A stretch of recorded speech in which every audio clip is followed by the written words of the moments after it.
I just want to go over a couple points. I think I went over it with many of you, but just to make sure. So one issue was, why is the efficiency in this engine worse than this engine? So the Carnot efficiency is this. The other engine is this. Why is this less than that? All right. Now, there are some people had simpler explanations. But the easiest way for me was to factor out this.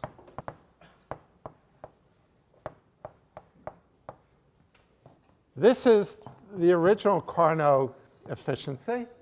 So I have to show that this is less than 1.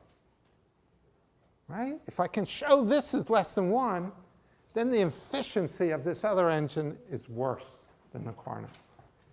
Why is it less than 1? Well, A divided by QH, is that bigger or smaller than A divided by W? This is smaller. So the denominator is bigger than the numerator. And so it's less than 1. Simple as that. Think about this. This is amazing. The efficiency of any engine between where you're restricted between TH and TC and some initial entropy and final, any engine, and the other part shows part F does that for you, is less than the Carnot efficiency. That's incredible. That's such a broad, universal statement. The Carnot efficiency is the best you can ever hope for. And for homework, you did some other engines where it was even worse, much worse than the Carnot efficiency. There's no way in the world you're going to get even close to the Carnot efficiency with your motorcycle. It is lousy, lousy. It's God knows how low the efficiency is. All right. So that's what's killing us in our energy crisis, is our efficiencies are so low. Then I just want to say a few words about why does the temperature go down for a real gas when it expands out into, let's say, this room. So if I had a cylinder with compressed air in it, and I opened the valve, that air would come out and it would be cold. I've done that. It's cold. All right? It is cold. Why? Well, the reason is that there's potential energy between the particles. All right? So here's the potential energy, and there's distance. That's what it looks like. It's attractive. All right? And I discussed that it is. I didn't really we'd have to go into some detail. Maybe you'll learn it next semester. I don't know if you'll do a dipole-dipole interaction, but the energy is attractive. It's negative. All right? For a compressed gas, you're probably out here somewhere. So that's your potential energy. All right? If you're over here, you're probably more like a liquid. So this is a typical distance between particles. Then when it expands, you're out here. So clearly, the potential energy went up. The total energy stays the same. You already explained that in part A. So the kinetic energy must go down. All right? And temperature, kinetic energy, always is a monotonically increasing function of temperature. I don't know if you know what that means, but it always means temperature goes up, kinetic energy goes up. Temperature goes down, kinetic energy goes down. So since the kinetic energy goes down, that means the temperature goes down, and it'll be colder. You can try this. Go get some compressed air. Where can you get compressed air. Did you get? I think they have little things that sometimes are used to clean up keyboards. Compressed air. If you open it up, that air will feel cold coming out. There was one question that came up in the discussion session. And the question was, why can we always say the following? Delta E equals CV delta T for ideal gas, even if they're not doing a constant volume process. Why can we say that? Well, you can draw any axis you want. I don't care what you put on these axes. All right, P, V, whatever. But you go to 2 points. Let's use temperature. All right, so you're going to 2 points. We could do a constant volume. Let's call this V. So now we have a constant volume process. So in this process, delta E is given by that. No questions, right? It's a constant volume process. That's it. Well, what about this process? What's the delta E there? What is it? What about this process? What about this process? They're all the same. You start out at this one point, you end up at the same point later on. You got to have the same delta E.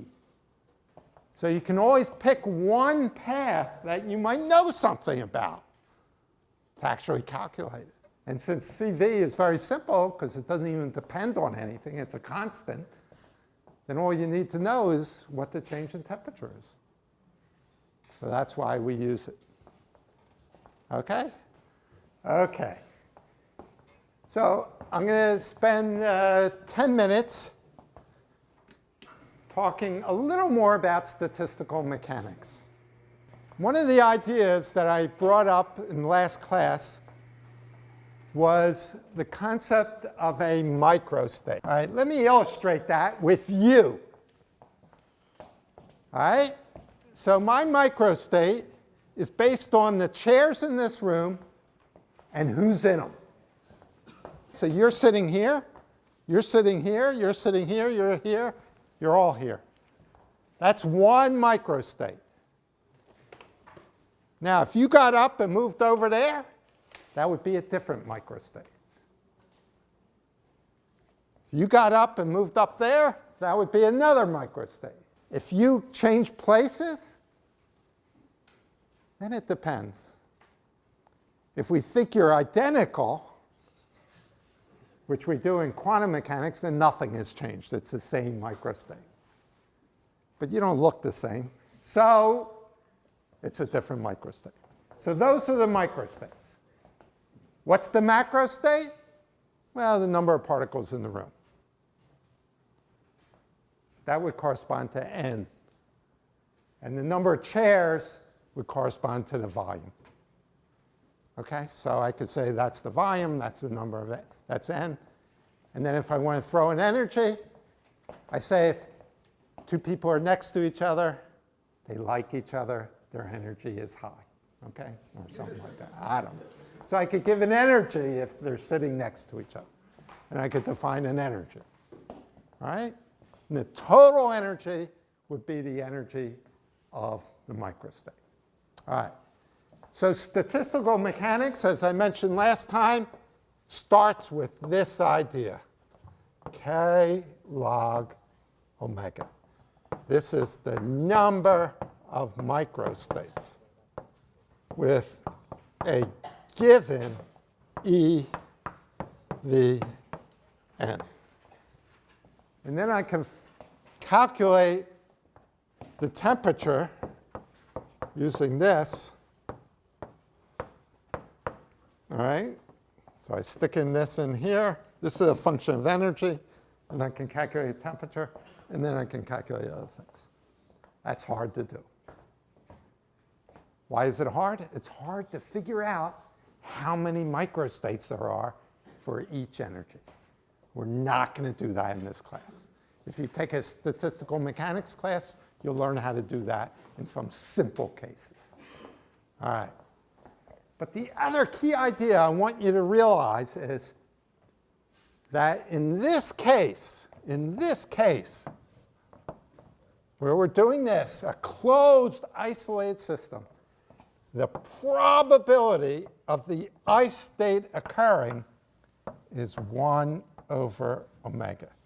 We make that assumption. What does that mean? That means that every microstate has an equal likelihood of occurring. They're all the same. And then one other idea from probability theory is that the sum of all the probabilities has to equal 1. So if we sum up all the possibilities, you know that. If I flip a coin, probability of being up is a half, probability of being down is a half. Half plus a half is 1. If I have a dice with 6 sides, I have 1, 6, 1, 6, 1, 6. They're all the same. All right? But there are other ways. There are times. So in all those cases, the probabilities are equal. Why? Why are they equal? They're equal because we don't know anything. We don't know anything. We don't know whether the coins are bad or not, whether they're lopsided or not. So we assume they're good. So when you don't know anything about a system, you give them equal probabilities. And then you work out everything and see if everything works well. And it does. All right. But this is hard to use. So what do we do instead? It's much easier to work with a system that's in contact with a huge reservoir around it that's at constant temperature. All right? So in this room, the air in this room would count as what we call either a heat bath or a reservoir. If I take a lighter and turn it on, it doesn't really affect the temperature of the room. Because the room's so big. Okay, that's the idea. Your presence, your individual body, and the energy in your body doesn't really heat up the room too much. It actually gets a little problematic if there are too many of you. But we're thinking of a reservoir as much, much bigger than the system. So we have this idea that we have a huge reservoir and a tiny little system. So this is the system, and this is the reservoir, or a heat bath, sometimes called a heat bath. So we can ask the same question. I look at my system, and this system can have many microstates. What is the probability of a particular microstate occurring? There's a proof of what this is in the notes, but I'm not going to do it here. So the probability of the ith state occurring, so this is the probability of the ith microstate occurring, and it's equal to E to the minus the energy of that state divided by KT. And then there's a normalization constant called the partition function, Z. So Z is called the partition function. And Z is defined as the sum over all the particles, all the microstates, minus E sub I. All right. So you either accept this or you read my notes and you'll see where that formula comes from. So that says the higher the energy, the lower the probability. And temperature is what moderates how low a probability it is. So you might say, if I always want a low energy, I have a higher probability with lower energy. Why doesn't everything just go to the lowest energy possible? Why aren't we freezing to death here? Why doesn't everything just go to the lowest energy? The reason is there are many, many more microstates at higher energies than there are at lower energies. There's in fact only one microstate at the lowest energy. And then there are a few after the lowest. But by the time you get to room temperature, the number of microstates is astronomical at any reasonable energy. So what you have is a balance. So what a system will do is it'll balance its drive towards lower energy, which you can think of as, systems like to go to lower energy in general. Like if I have a marble in a bowl, it'll eventually go to the bottom. So there's that drive towards the lowest energy, but at the same time, there's a big push to be at higher entropy, right? Because entropy is a measure of the number of microstates. And so there's many more microstates at higher energy than at lower energy. And the balance between these two is where the system ends up. That's what happens. Okay.